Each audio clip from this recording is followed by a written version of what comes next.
Hey everyone, welcome back to the show. Today, we're doing a deep dive on a book all about employee development and retention. Okay. It's called Help Them Grow or Watch Them Go. And the authors are Beverly, Kaye and Winkle, Giulioni. Excellent. So, this topic is something I'm guessing is pretty relevant to almost everyone listening. Yeah.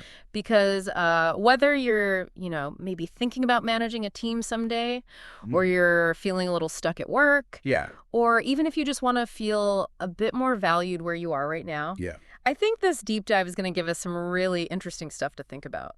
I agree. And I think one of the things that's most striking about this book is just how well it captures the shift in what employees are looking for now. Oh, interesting. It's not just about climbing the ladder anymore. You know what I mean? No. People are craving growth challenges and they're willing to leave if they don't find it. Yeah, and it's funny you should say that because I was just thinking about how it feels when you realize you haven't really learned anything new at work in months. Oh, yeah. And you're just sort of going through the motion. It's not exactly inspiring, is it? No, it's not. And the book really drives that point home right away in chapter 1. Okay. It's called Develop Me or I'm History. Ooh, that's pretty blunt. It is, and that's the point. The authors are saying that employee development has really become an expectation now, not just this bonus perk that companies offer. Right. So it's not just about, pizza parties and free gym memberships anymore. Exactly. Companies that don't get this are going to have a hard time keeping their best people. And this is beyond just a nice thing to do, right? Absolutely. There's a real business case for investing in employee development. There is. The book actually cites a ton of research showing that companies with strong development programs have way better engagement, higher retention, and ultimately a stronger bottom line. So it's a smart investment, not just a cost. Exactly. Okay, so we've established that development is key. But what if there's literally no room for promotion at your company? Or what if you don't even want to climb the ladder? What then? That's where I think the book gets really interesting. Yeah. It challenges that whole traditional up or out mentality. Okay. And it explores all these other growth opportunities that go beyond just getting promoted.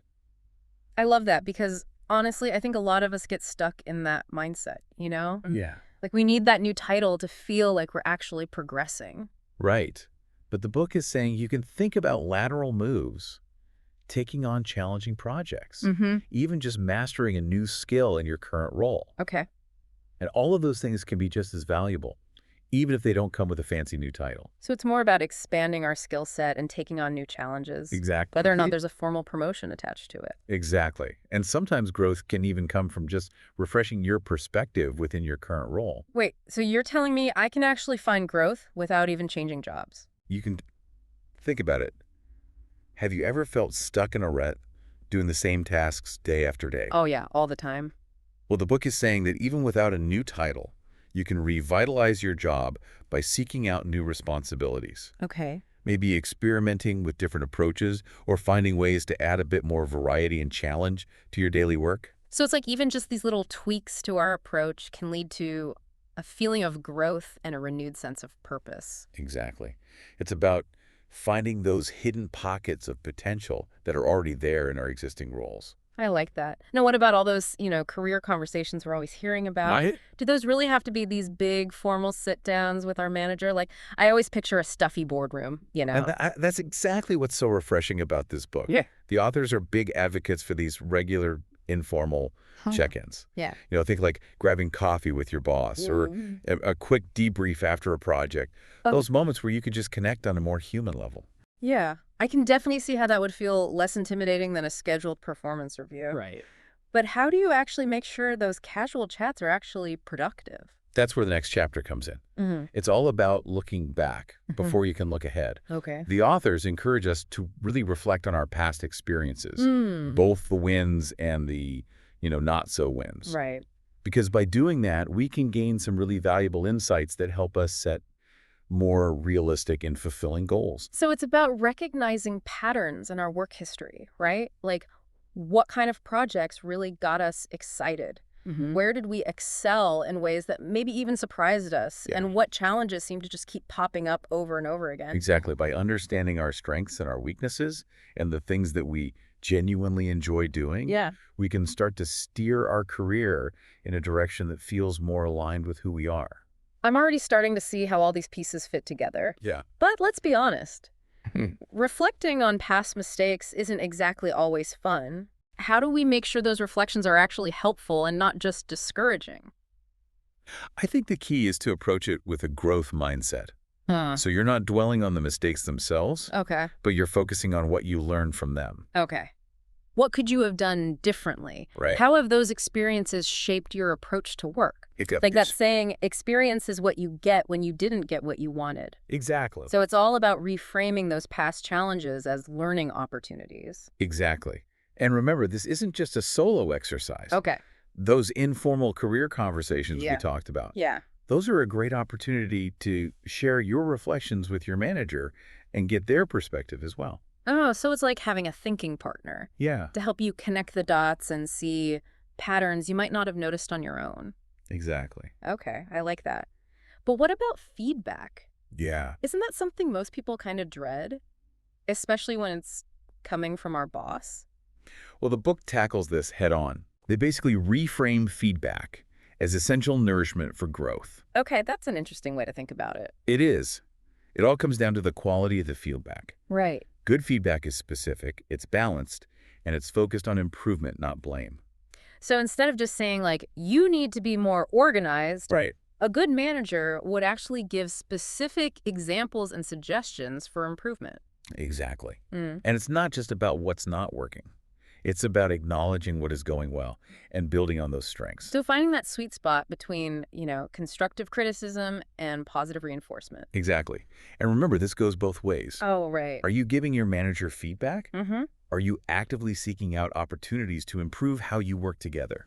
That's a good question. Honestly, I think a lot of us get so caught up in, receiving feedback that we forget it's actually a two-way street. Exactly. Open communication is key. Okay, so speaking of the bigger picture, Yeah. the next chapter reminds us that both the workplace and our careers are constantly evolving. Always changing. And to navigate those shifts effectively, the authors say it's super important to stay informed. Absolutely. So, what trends are emerging in your company and your industry? What new skills are in demand? Yeah, Because having that knowledge helps you make smarter choices about your career path. exactly. It's like checking the weather forecast before you set sail. You need to know what conditions you're heading into. Right, so you can adjust your course accordingly. Exactly. And it's not just about external changes. Okay. It's about staying in tune with your own evolving interests and aspirations as well. Right. So what excited you a year ago might not light you up today. Absolutely. So it's almost like setting a recurring reminder to check in with yourself and with your manager about your role and your goals. Yeah. Are you still on the right track? Do any adjustments need to be made? Exactly. Yeah. And again, those check-ins don't have to be these big formal meetings. Right. Sometimes it's just a quick conversation over coffee or a casual chat after a team meeting. Okay. The key is just to make it a regular habit. Got it. So building that open communication loop where both you and your manager feel comfortable sharing your thoughts and observations. Exactly. It's all about that loop. Yeah. Keeping it open. Yeah. So both you and your manager feel comfortable sharing. So how often are we talking about here? Is there some magic number for these check-ins? Not really. I don't think it has to be about, some specific frequency. It's more like finding a rhythm that works for both of you. Okay. Maybe it's a quick chat every week or a deeper conversation once a month, Mm-hmm. or even just touching base whenever something big happens. Right. So making it a natural part of your routine, not just this obligation you check off the list once a year. Exactly. And, those conversations are also a perfect time to bring up those lateral moves we were talking about earlier. Oh, yeah. Good point. Because sometimes a sideways step can actually be the best way to move forward. It can. I think a lot of people see lateral moves as a sign that they're not really progressing, though. Yeah. Or even worse, that they're being sidelined. That's true. Yeah. But it all comes down to how we define success. A lateral move might not come with a promotion or a raise, Right. but it can give you these amazing experiences that you just wouldn't get otherwise. Like what? Give me some examples. Well, think about it. You could move to a totally different department. Mm-hmm. You could get to work on a different type of project. Yeah. You could even develop a whole new skill set. Okay. All of these things make you a more well-rounded employee in the long run. It's like cross-training for your career. Exactly. Hmm. So even if it doesn't feel like you're climbing upward right away, a lateral move could be a really strategic way to expand your horizons, and open up new possibilities down the road. And it could even help you understand how the whole company works. Absolutely. Which would be super helpful as you move forward. Yeah, it's like getting a behind-the-scenes tour of the whole operation. I like that. Okay, so what if a lateral move isn't really an option right now? Well, there's still tons of ways to inject some growth into your current role, like we were saying. It's about taking initiative, being creative, and maybe even pushing yourself a little bit outside your comfort zone. Okay, so how do we actually do that? Where do we even start? One idea is to volunteer for projects that really stretch your skills or expose you to new areas of the business. You never know what you might discover or who you might meet. Right. It's a great way to show your boss that you're eager to learn and take on new challenges. Exactly. It's basically saying, hey, I'm ready for more. I like that. And sometimes it's as simple as just asking for more responsibility or more challenging assignments. It is. You'd be surprised how often those opportunities are already out there. Yeah. If you just speak up and ask, the worst that can happen is they say no. Right. And even then, you've at least planted the seed. Yeah, you've shown that you're thinking about growth and taking initiative. Exactly. Yeah. And sometimes just changing your mindset about your current role can make a huge difference. Oh, okay. So instead of focusing on what you're lacking, it's about appreciating what's already there. Yeah, maybe there's a new skill you can apply to a familiar task. Okay. Or a different approach you can try. It's about finding those little pockets of growth potential that might be hidden in plain sight. It's like giving your job a makeover, you know? Oh, I like that. You're working with the same basic materials, but you're finding creative ways to refresh the space. Yeah, finding those little sparks of excitement within the familiar. And let's be real, growth isn't always like this perfectly straight line. Right. It can be messy and unexpected and take us down paths we never would have predicted. But that's the beauty of it, you know. It's a journey, not a destination. The important thing is to stay curious, stay open to new things, and just never stop learning. And to be okay with taking a detour every now and then. Oh, absolutely. Sometimes those detours lead to the most amazing discoveries. Totally. Okay, so speaking of discoveries, one thing that really resonated with me from the book was this whole emphasis on company culture. Oh, yeah. Because it's not enough for just individuals to be growth-minded. The company itself needs to create an environment that supports and encourages development. Absolutely. It's like planting a seed in fertile ground. Right. Even the most ambitious seed needs the right conditions to thrive. Exactly. And that starts with leadership. Managers have to set the tone and create that culture of continuous learning. So it's not just about offering, training opportunities and stuff. Right. It's about creating a space where people feel safe to experiment, to make mistakes, and to learn from them. Exactly. It's about shifting the focus from blame to improvement. Instead of punishing people for mistakes, we need to see them as valuable learning opportunities. And create a culture where people feel comfortable asking questions, sharing ideas, and offering each other constructive feedback. Absolutely. Yeah. And it's also about celebrating successes no matter how small. Recognizing and appreciating people's efforts. Yeah, making people feel valued for what they contribute. Exactly. When you do that, you create this amazing cycle. Employees feel supported, so they're more engaged, more productive, and more likely to stick around. And that, in turn, fuels the company's success. It's a win-win for everyone. Okay, but let's be real. And every company has that kind of growth-oriented culture. True. So what can we do as individuals to make things better, even if we're not in leadership positions? Well, for one thing, we can be supporting colleagues, encourage each other, share knowledge and resources, and celebrate each other's wins. It's like building that peer support system. Exactly. We can all learn from each other and help each other grow. And we can be proactive about seeking out growth opportunities and sharing those with others. Absolutely. So if you see an interesting article or a conference or even an online course, share with your team. Spread that growth mindset, Create that ripple effect. Exactly. Ah. And remember, even little things can make a difference. Like what? Offering to help a colleague who's struggling with something, giving constructive feedback, or just acknowledging someone's hard work. Just those small acts of kindness and support. Exactly. Yeah. It all contributes to a more positive and growth-oriented environment. Okay, so we've talked about the importance of growth and the different forms it can take and the role of company culture. Yeah. But what about those times when we feel stuck? Maybe we're not sure which direction to go in, or we're just feeling uninspired. The authors talk a lot about the importance of self-reflection in those moments. Right. Okay. Taking the time to really think about what you enjoy doing, Yeah. what your strengths are, what kind of work makes you feel energized. So it's about getting to know yourself better. Exactly. What are your values? What are you passionate about? What are you really good at? And sometimes that means stepping back from the daily grind Oh, yeah. and creating some space for quiet reflection. Yeah. It's hard to hear that inner voice when you're constantly bombarded with external noise. So like going for a walk in nature, maybe? Yeah. Journaling, meditating, taking some time away from screens? Exactly. Yeah. Just create some moments of stillness where you can really reconnect with yourself. Yeah, tune into your own inner wisdom. Exactly. And once you have a clearer sense of what you're looking for, you can start taking steps towards those goals. And sometimes that might mean trying something totally new, right? Yeah. Maybe taking a class, volunteering for a different project, or even considering a whole career change. Absolutely. Hmm. It's about being open to possibilities you might not have even considered before. So being open to those new paths. Exactly. And remember, it's okay to not have all the answers right away. There's no rush to figure everything out overnight. It's about embracing the journey. Exactly. Trust the process and be open to those detours. Yeah, because sometimes those detours lead to the most fulfilling destinations. Absolutely. You Yeah. never know what you might find when you venture off the beaten path. I love that. Okay, so it sounds like adaptability is another key takeaway here. It is. In today's world, being able to adapt to new situations and learn new skills is so important. So it's not just about having a plan, it's about being flexible and willing to adjust course when you need to. Exactly. And that means having a growth mindset, Yeah. embracing challenges as opportunities for learning, and being willing to step outside your comfort zone.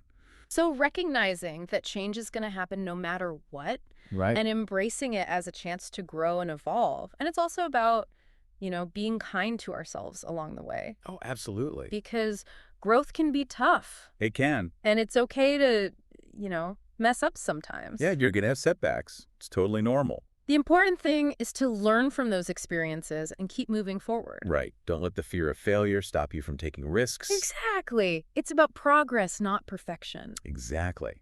And remember, you don't have to do this alone. Yeah. You've got your support network, right? Right. Your friends, your family, your colleagues, your mentors.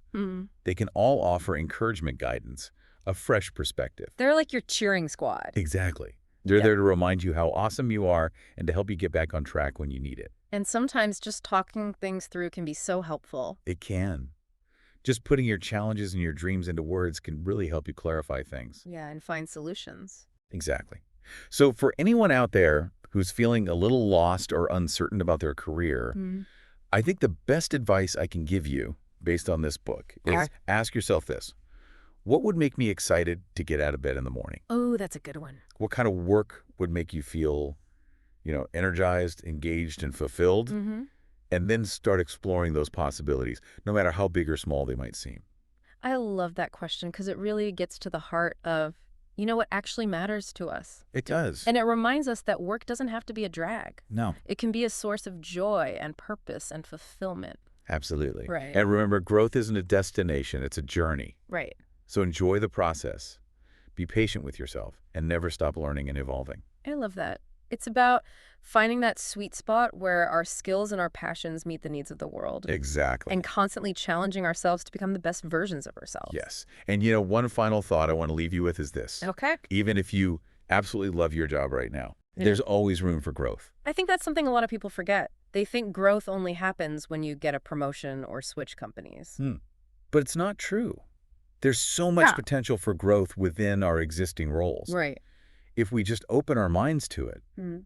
Maybe it's taking on a new project, learning a new skill, Yeah. mentoring a colleague. It's about keeping things fresh. Exactly. Challenging ourselves. Yeah. Never stopping learning. It's like adding a little spice to a familiar recipe. Oh, I love that. You're not changing the core ingredients, but you're adding a new flavor that makes the whole thing even better. Exactly. It's about keeping things interesting and preventing ourselves from getting bored or complacent. So as we wrap up this deep dive into help them grow or watch them go, what's the one big takeaway you want our listeners to remember? I think this growth is essential for both individual and organizational success. When people feel supported in their development, everybody wins. They're more engaged, more productive, more likely to stay with the company. It's a win-win all around. It is. And it all starts with the understanding that employee growth isn't just a nice thing to do. It's absolutely crucial in today's world. A huge thank you to Beverly, Kaye, and Winkle Giulioni for sharing these incredible insights with us. Absolutely. And to all of you for joining us on this deep dive into help them grow or watch them go. Thanks for listening. We hope you've learned some new things. Yeah. And that you'll apply them to your own career journeys. Remember, growth is a continuous process. Keep learning, keep exploring, and never stop striving to reach your full potential. And most importantly, have fun along the way.